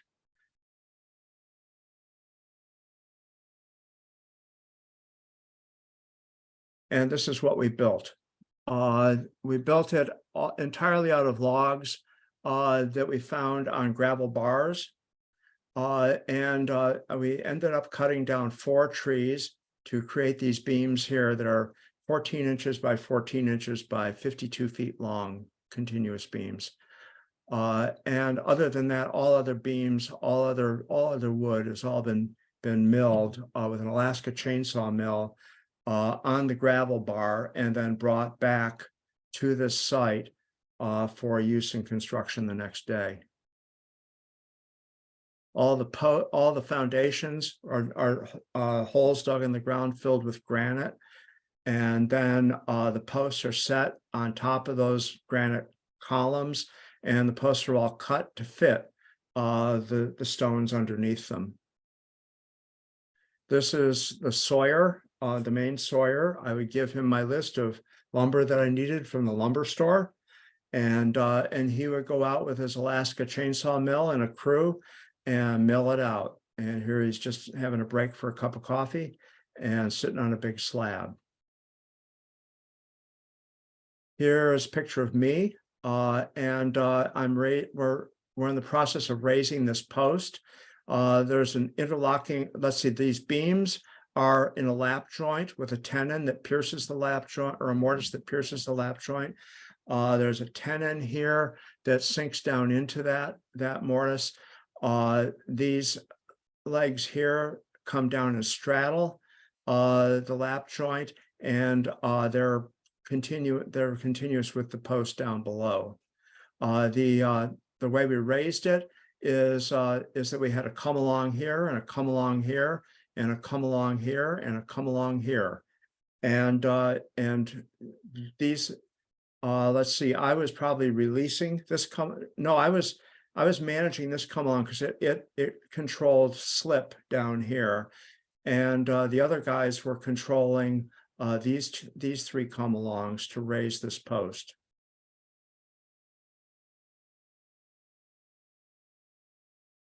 That's Spencer himself out for a visit and some work. All the joinery is mortise and tenon joinery of one sort or another. This one being a dovetail on the bottom side of the tenon. The beam goes into the hole, slides down into the tenon, and then wedges are driven into the top to hold it down, hold it in place. That's how this is held in place to that post. Mark, what tree species? This is mostly spruce.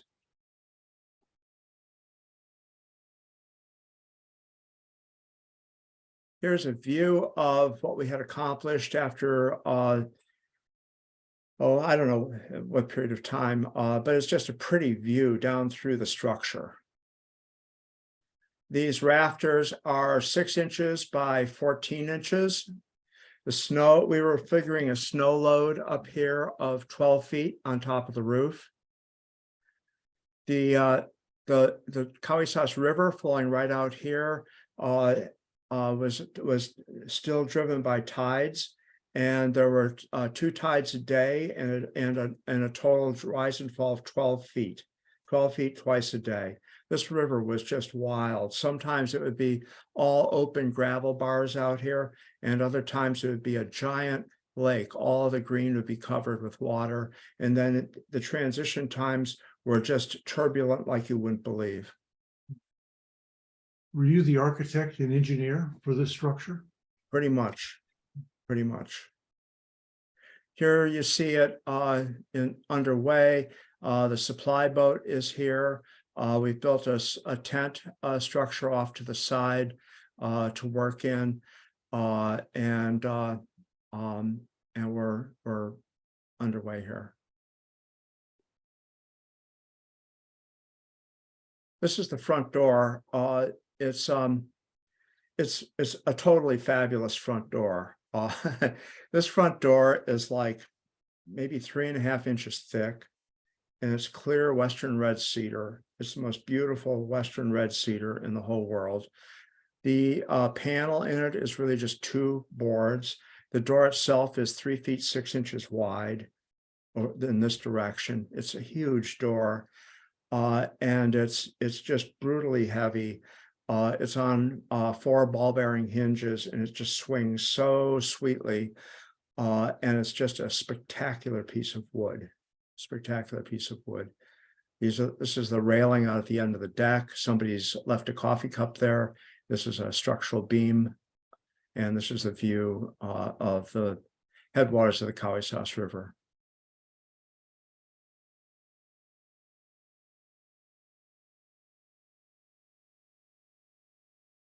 These are trees.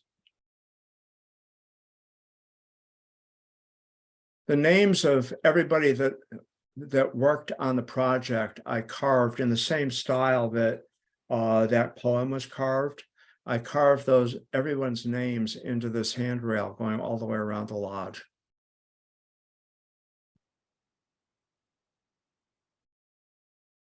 I carved the word Nanakila here, Nanakila, It's Heisla, and it means watchman, someone who watches. And I thought it was an appropriate name for a bench sitting on the front porch of the Cowie-Sauce Lodge. This is an alder branch, a live alder branch with the leaves still on it, that I used as a stretcher on this bench. It's mortise and tenoned at each of these locations. This is all clear Western red cedar. When did you build it and how has it fared? Built it. I'm really bad at remembering dates and years. It would probably be in the 90s, I think, that I built it. And it's still there. It's really wanting for loving maintenance. But it's still there. It's very much there. I know that EcoTrust had a board meeting up there 3 years ago, so it must be in pretty good shape if they're having a board meeting up there. Yeah. I built all the windows for it on site. These were all built on site for it. This is the outhouse. It's a composting outhouse. It has it has a Pelton generator. A Pelton generator is a little turbine in a box, and it gets water from a waterfall high up on the side of the mountain. We've run I think it's a 3-inch diameter black plastic tube from the base of the waterfall down the mountainside to the Pelton wheel. And that spins the Pelton wheel, which generates DC electricity. And so we have all LED lighting in here. We have LED lighting in the outhouse. You can turn the lighting on for the outhouse inside the lodge so that it's on and you're not stumbling around in the dark in the middle of the night. These wall panels here are 2-inch thick single boards of cedar set into a slot in the sill here with battens applied over the joints. And that's all there is for the wall. It's not a conventional stud wall at all. It's simply wood panels stuck into a slot. That's a picture of one of the workers meditating. You can see our mortise and tenon joint here. Again, this beam is 52 or 54 feet long.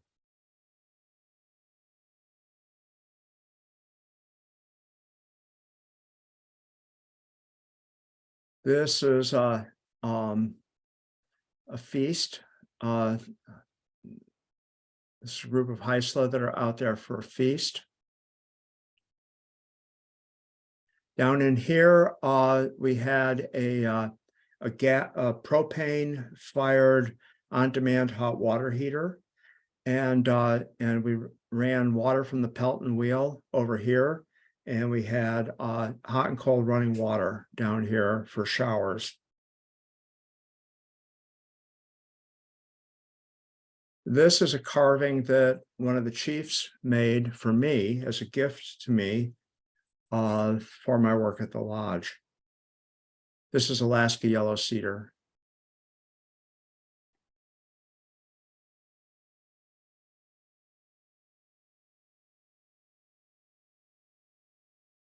We're getting close to the end of the slides, guys. There are the resources. And this is not the end. This is me hiking in the in the Olympic Mountains 2 summers ago. That's it. Oh, that's fabulous. Thank you. That's fabulous. Why don't you all stop sharing and we'll see if anybody's awake. Most people stayed with you. Stop sharing. Stop sharing. There we are. There we go. Okay, good. All right. I'll remove the spotlight. Let's see. And there we go. And then we're back. Look at that. I've been monitoring the chat. I think I did a pretty good job of feeding the questions in that you had. Other people had, but there's enough of us here. If you want to ask a verbal question, I would say unmute your microphone. That's an option now, where you can put things in a chat and I'll look at that. And I assume, Mark, you can see the chat now. Maybe. I can. Thank you. Yeah. Thank you, everyone, for those are wonderful comments. I'm reading the comments in the chat, and it's I'm very grateful. Thank you. It's humbling. Yeah. It's what you've done from my perspective is humbling. Almost any one of those projects is and then the look at the historic background of how do people even think of these things? It's pretty amazing. Okay, So well, Mark, Yes. I have to ask if you, first of all, are you here in Portland? Yes, And, I am. And then I assume that professionally you do this is your life's work. Yes, it is. This is not your hobby. It's my life's work. It's what I've earned money from for the last 45 years, and it's also fundamental to who I am. What you do and what your work up in that cabin reminds me of at the Guild of Oregon Woodworkers, probably about 7-8 years ago, had an advertisement for a woodworker to work in the Wallowa Mountains, basically either a plane ride or a mule trail into where this location is for this luxury lodge. Right. And I was thinking way back then, if I had the time, what a great job that would be to go out there and spend a summer there making furniture. Yeah, I saw that ad too, and boy, I just kind of smacked my lips, and it was a very attractive thing. I've actually been to that place once, and it's a pretty cool place. You have to fly into it or mule into it, and yeah, it's a beautiful location, and whoever got that peach of a job is a pretty lucky person. Well, let me ask you, did they make good furniture? I don't know. You weren't there since then. No. Well, thank you very much. so this is the last call. Are there any questions, comments? I got to visit Mark's shop and house, and it's really a treat to see this live in person in roughly the Alberta district of Northeast Portland. So, okay, well, thank you all for your attention. Mark, thank you for your generosity. This is not at some level it's easy because you know the material, but it's hard because there's a lot of work involved in all these presentations. So I'll say this is a capstone of your life so far in terms of the woodworking career. And thank you, I guess, to Fern for helping out a little bit in the background. Yes, Fern helped out quite a lot. There we go. And Larry, thank you for your appreciation of what I do and what I'm about. And it's just a pleasure to get to know you, and a pleasure to be affiliated with you guys. It's super cool. Thanks. Okay. Thank you. We'll say good night. I'm going to pull the plug. Thank you all. Good night. Good night.